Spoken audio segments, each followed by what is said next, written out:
When we think of what can potentially go wrong in endocrinology, usually we've got two scenarios which we talk about in sort of pathophysiological terms. Firstly, we have the scenario where there's too much hormone activity. Now, if we could think back to that first diagram that I showed you, one of the ways you can get too much hormone activity is the obvious one, is when you have hypersecretion. So when the endocrine gland hypersecretes the hormone, so you end up with large concentrations of the hormone in circulation.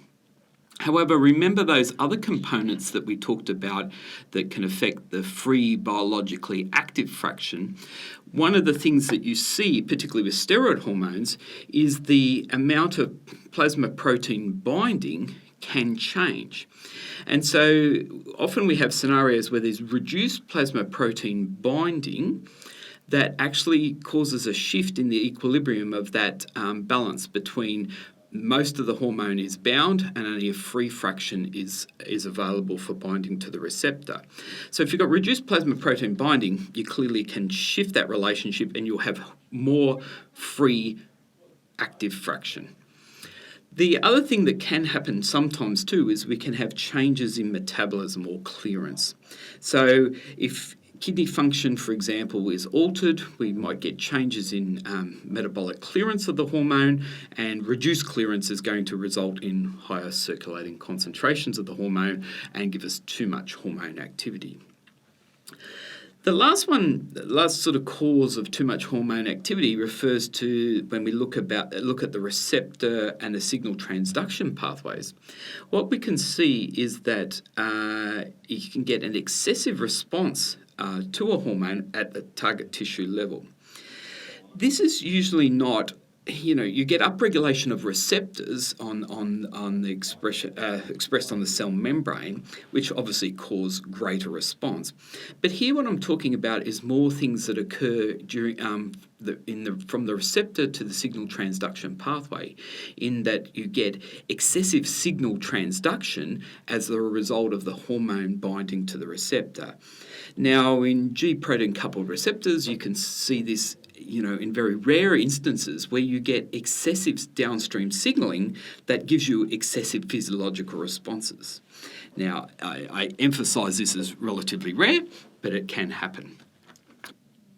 So hypersecretion of hormones is the most common sort of cause of too little hormone activity.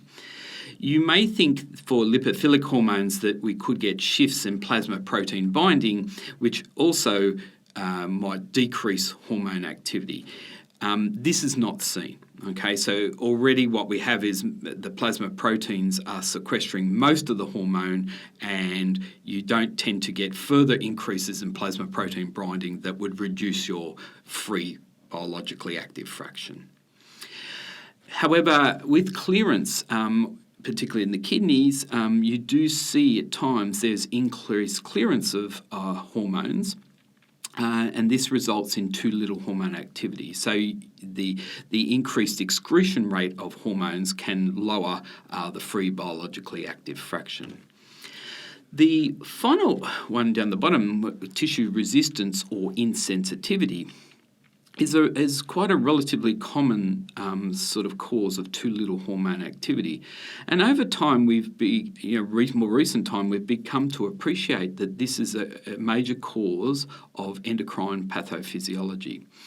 Here what's happening is that the normal signal transduction pathway downstream of the receptor is there's some interference in this pathway.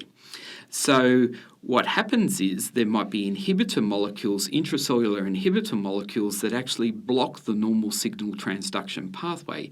And we get this, we use this term hormone insensitivity. So the hormone still binds to the receptor, but the physiological response is lower than normal.